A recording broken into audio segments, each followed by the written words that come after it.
Era pouco depois do nascer do sol nas Caraíbas, quando uma viagem de rotina se tornou subitamente em algo que não precisa de estar em nenhuma capa de jornal para ser perigoso.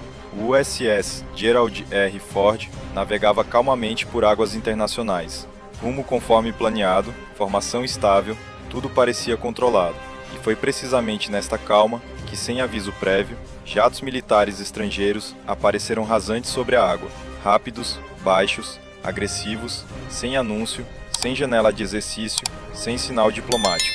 Porque se voa tão perto de um porta-aviões dos Estados Unidos, se não se quer guerra? E por que é que um único erro é suficiente para transformar um sinal numa crise regional? O maior problema não é o tiro que é disparado, mas a tensão que é deliberadamente criada para medir reações. E a segunda pergunta, não menos importante, é: o que acontece depois, quando ambos os lados contam os mesmos minutos de forma completamente diferente? Fique atento, porque este encontro decorreu em etapas claras, e o que começa como um braço de ferro silencioso pode ter repercussões duradouras. Depois, cortam o céu a alta velocidade, tão baixo que as suas sombras tremuluzem brevemente sobre as ondas junto ao navio. Isto não é um sobrevoo em altitude elevada. Não é um "estávamos por acaso na área". São passagens apertadas, deliberadas, feitas para serem vistas. Desde o primeiro segundo, não parece um acidente, mas sim um desafio mútuo. Estamos aqui, podemos aproximar-nos, estamos a ver o que fazem, porque se aposta neste tipo de pressão, em vez de palavras, porque se quer reação, em vez de conversa. Cá embaixo, no interior do grupo, não é o ruído que decide, mas sim a imagem nos ecrãs. Radar, dados, perfis, cada curva da trajetória de voo, cada mudança de altitude e velocidade. E então, um detalhe salta à vista, que não alivia a situação, mas revela o seu caráter. Os jatos K-8 não transportam armamento externo. Os pontos de suspensão parecem vazios, sem mísseis, sem pods, nada que pareça um ataque imediato. Por que é que isto é importante? Porque mostra que aqui não se procura o primeiro golpe, mas sim a reação. Mas será que desarmado torna a cena segura? De modo nenhum, porque um jato não precisa de um míssil para se tornar letal. Um erro, uma perda de sustentação, uma correção errada a baixa altitude e metal atinge aço. E da pressão surge um acidente, de um acidente, uma coerção política, porque se aceita este risco de qualquer forma. É precisamente por isso que a avaliação muda de perigo por poder de fogo para perigo por comportamento. Uma aeronave desarmada ainda pode intimidar, pode forçar a proximidade, pode testar a disciplina.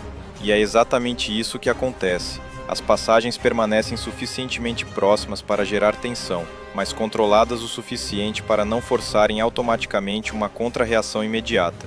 Porque se voa não uma vez, mas repetidamente. Porque de novos ângulos, com mudanças de curso acentuadas, atravessando a proa, como se estivessem a pregar a atenção.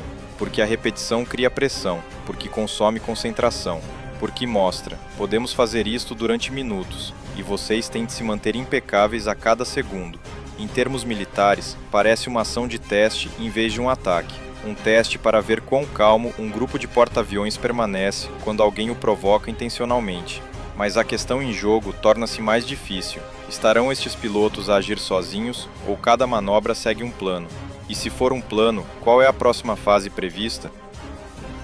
E então a cena muda de 2 jatos para algo maior, quase imperceptivelmente, mas de forma inequívoca. Nos ecrãs de radar aparecem novos sinais, vários contactos que se aproximam de diferentes direções, não caoticamente, mas com uma ordem descontraída, como se alguém tivesse decidido realmente preencher o espaço aéreo agora. Porque aparecem subitamente mais aeronaves, porque exatamente neste momento, e porque não parece um treino aleatório, mas sim uma extensão coordenada. Numa situação assim, cada segundo se torna uma questão de intenção, pois a intenção determina a resposta. Será isto apenas um espetáculo espontâneo de pilotos individuais? Ou é uma ordem, um plano, um teste, até onde se pode ir sem que haja uma explosão? No interior do grupo de porta-aviões, a reação permanece controlada, precisamente porque qualquer movimento apressado aumentaria o próprio risco. Sem sirenes, sem mudanças de curso frenéticas. Por fora tudo parece calmo. Contudo, sob esta calma, começa um novo nível de precaução. Os sensores apuram o seu foco, os procedimentos encaixam-se, e no convés de voo prepara-se o que nunca se quer mostrar primeiro, mas que se deve ter sempre pronto.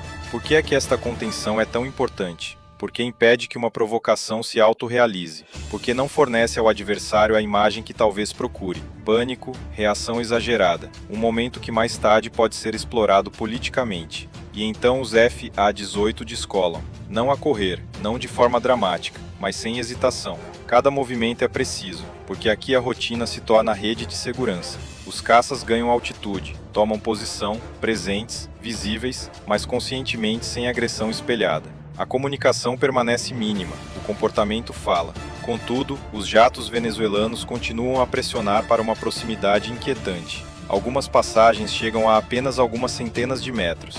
Por que se aceita tão pouca distância? Porque se brinca com o ar que ferve atrás dos motores, com os vórtices que podem desviar outras aeronaves do seu curso. Porque é precisamente aqui que reside a linha mais tênue, não um míssil, mas turbulência, metal, um ângulo errado. Um jato desarmado que embate pode, no entanto, causar danos graves. E se ambos os lados estiverem então no mesmo espaço aéreo, caças dos Estados Unidos calmos, K-8 venezuelanos a pressionar, um espetáculo torna-se um equilíbrio precário que só se mantém enquanto ninguém cometer um erro. Neste momento, mostra-se o que realmente conta em tais encontros. Não o volume dos motores, não o espetáculo no céu, mas a decisão de não fazer nada impensado.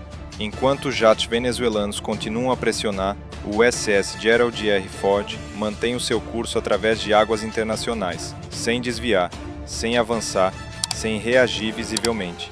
Por que é que isso é tão poderoso? Porque cada movimento agitado pode parecer uma confissão e porque a imobilidade, quando escolhida conscientemente, envia uma mensagem que é mais alta do que qualquer manobra. A formação permanece intacta, a velocidade permanece estável e, com isso, o controlo permanece no centro da cena. Quando os jatos desaparecem, não fica alívio, mas sim este rescaldo desagradável na mente, porque o encontro foi curto, mas foi um padrão.